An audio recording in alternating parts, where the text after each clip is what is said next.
to the entertaining Talkin' Sports. What is going on, football fans? Back at it with another New York Giants video. And in this video, we're going to talk about everybody's favorite general manager, Dave Gettleman. It's a guy I've been getting a lot of heat about. A lot of people have been asking me questions on Twitter, on the live stream, so on and so forth. What's my opinion on Dave Gettleman now?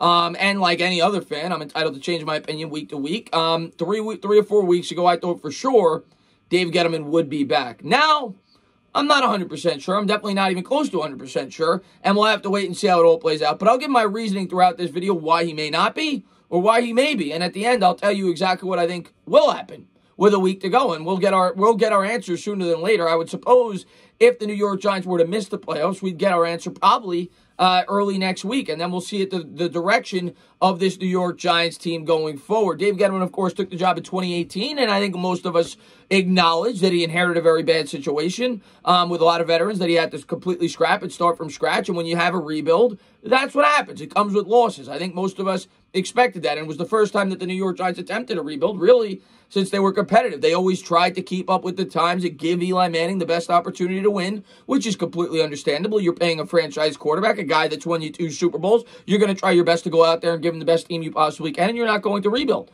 But when the New York Giants decided to rebuild, that's what comes with it. It comes losing. So I expected losing. In 2019, it's what we got. We won 4 games with a rookie quarterback and a revamped defense with all rookies.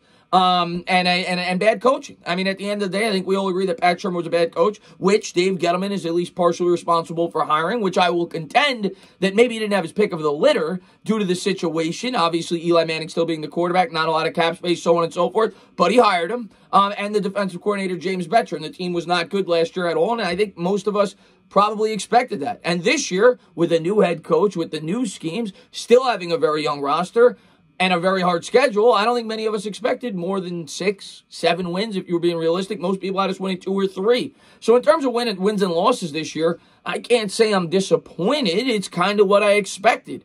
Now, there's a couple of factors as to why he may or may not come back based off the way that this season has unraveled. Going into the year, John Mara talked about that he wanted to see this team competitive, or I think believed that they will be competitive going into 2021, and he needs to see improvement. And it depends how you measure improvement. He didn't put wins and losses down. You know, a lot of people may assume he means 8 wins. He may or may not have. We don't know yet. There's been improvement. We've played a more challenging schedule. We've been very competitive against good teams up until this 3-game stretch. You look back at it, excluding the 4 games that we won in a row, one of which included Seattle, which was our best win probably since 2016.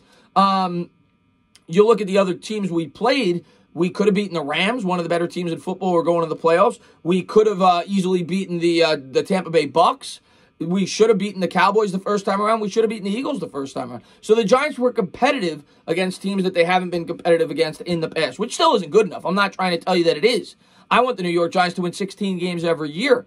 But I also recognize that this was a rebuilding year. It was year 2 of the rebuild, not year 3. However, it should have been year 3, which was the first mistake by Gettleman or ownership, depending on where you want to put the blame.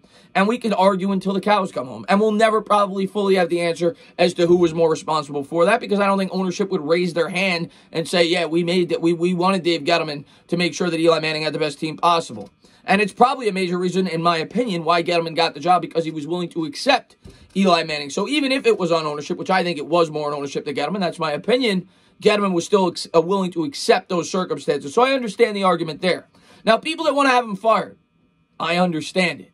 The New York Giants have won 14 games since Dave Gettleman's been here. It's a results-driven business. And you look around the league. You look at the Arizona Cardinals. They're starting to turn things around. You look at the Cleveland Browns. They've turned things around. And in 3 years, the New York Giants aren't much better off in terms of record from where they've been. Now, the Giants have a younger roster, guys that you think are improving year to year. They have more cap space, but their record is what it is. The biggest, to me, the biggest reasoning outside of record this year to fire Dave Gettleman would be Daniel Jones, and I'll get more into it throughout the video. Now, you could point to factors as to why Daniel Jones has not exceeded expectations or met expectations coming into the year, but if you just look at the stats and you look at how he's played in terms of wins and losses and how he's not really put the team on his back, as of now, Daniel Jones at least is not proving to be worthy of that 6th overall selection. That doesn't mean that he can in the future if we put the right team around him. And if Gettleman is back, you would assume that would be the case. The other thing that people will knock Gettleman for this offseason, even though I think most people agree it was a pretty strong offseason, was the fact that he didn't address the wide receiver position. He didn't bring in any younger talent at that wide receiver position. To which I'll say it's a fair argument. It was definitely a need of ours. I think Dave Gettleman, like me, identified the bigger need to this team was improving the defense like they did in free agency and improving that offensive line, which they went out and they did. And when you look at this year's draft, and we won't even talk free agency because there was no real supreme talents at wide receiver they could have brought in. People could point to Robbie Anderson, but if you bring in Robbie Anderson, you're probably not bringing in James Bradbury. And I think a lot of us agree that James Bradbury has definitely been a huge factor for us along with Martinez. So if we just look at the draft, you weren't taking a receiver fourth overall. We could all agree with that. That was never going to happen. The second round, I think most of us were completely on board with Xavier McKinney when we did it. We've had bad luck with the injury. So the earliest that they were probably taking a receiver was 99 with Matt Parrott, in which Gettleman and Judge, who I think a lot of us agreed did it collaboratively, looked at Parrott as a guy that they needed. They needed to beef up that offensive line, and they were looking for a long-term project there in the third round. Could they have brought in a wide receiver in the later rounds? Absolutely. Would they have had an impact? We'll never know. Who knows? Now, it's definitely something they need to address this offseason. The way I looked at the previous offseason, in my opinion, was there was a lot of holes in the boat. A ton of holes in the boat. The defense, you had like 2 impact players, maybe 3, 4 at most going into the year or going into the offseason. And the offensive line was horrible. And wide receiver. We needed that as well. But I think the New York Giants looked at it and they said, these are the holes we need to fill first. And next year, we'll attack the next ones. And that's going to be the wide receiver. That's going to be hopefully the edge rusher and potentially another cornerback, which obviously they couldn't have anticipated would be as big of a need as it was. They didn't know that DeAndre Baker was going to go and get accused of doing what he did. And then obviously they decided to move on from him, which in my opinion was more Joe Judge influence, being that Gettleman looks bad for dropping him a year after in which he drafted him. And the Giants decided to make that move. So now they have a lot of needs, but they were going to have a lot of needs no matter what they did last offseason. If they spent more focus on the wide receiver, they would have had less improvement on their defense or their offensive line. The Giants decided to try to fix the line first, which in my opinion is the proper way to build a team. You want to make sure you have a sturdy foundation before you bring in those players. And next offseason, they will, I would imagine, will do that. They will try to do everything they can to get Daniel Jones the weapons that he needs to prove whether or not he will be the quarterback going forward. The other thing I want to talk about regarding Dave Gettleman and whether or not he will be back, which I think hinted towards he will be back or Kevin Abrams will be back and will step in from inside the organization, is the contract of Logan Ryan. And when I said that on the live stream yesterday, a lot of people disagree with me. Here's my reasoning, and I think it's pretty obvious. Let's just put a number. We're going to have $50 million of cap space when we make cuts before the Logan Ryan signing. Now we're going to have 40, and it was 9 days before the end of the season. Now the New York Giants could be just completely foolish, or they could already have an outside GM agreed to come on, and he was completely on board with the Logan Ryan signing. But if you knew you were going to move on, and you knew you were going to bring in an outsider, and you're not promoting Abrams, wouldn't you wait 9 days to figure out whether or not that GM that you're bringing in, who you should be giving full say to if you're a smart organization, would want to bring Logan Ryan back? Now, the New York Giants could be foolish, and maybe that's not the case, and maybe they're going to bring in a yes man, kind of like you could argue Dave Gettleman was in terms of the quarterback with Eli Manning, but that's not the right way to go about doing things either.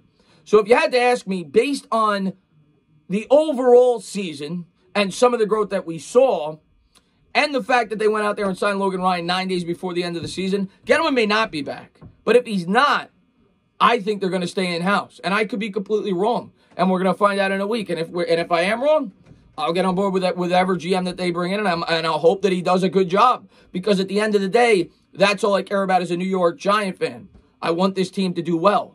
As far as Daniel Jones and being the biggest reason why Gettleman may get canned, that would be the argument, in my opinion, because I think there has been progress in a lot of areas. You have to realize during a rebuild that it's going to be slow and it's going to be incremental, and next year you hope to take that monumental leap.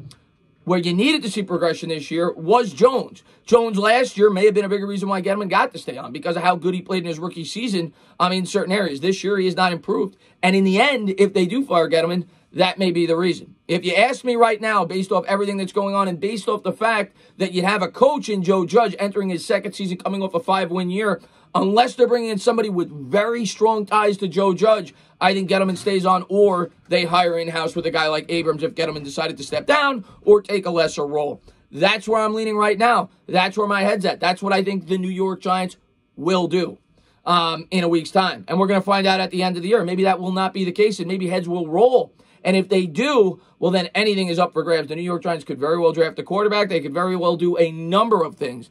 And I'm not saying it's an impossibility. It could very well happen.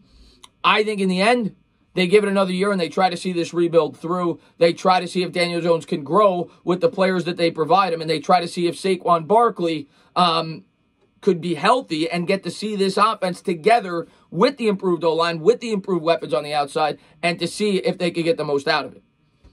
We'll have to wait and see how it all plays out, but that's my take. I think in the end, it'll be Gettleman or it'll be an in-house hire to try to see this rebuild through and not to try to start a completely new rebuild. But either option is still on the table. As always, guys, if you liked what you watched, please subscribe. Drop a comment. Maybe give me a little thumbs up. Cheers.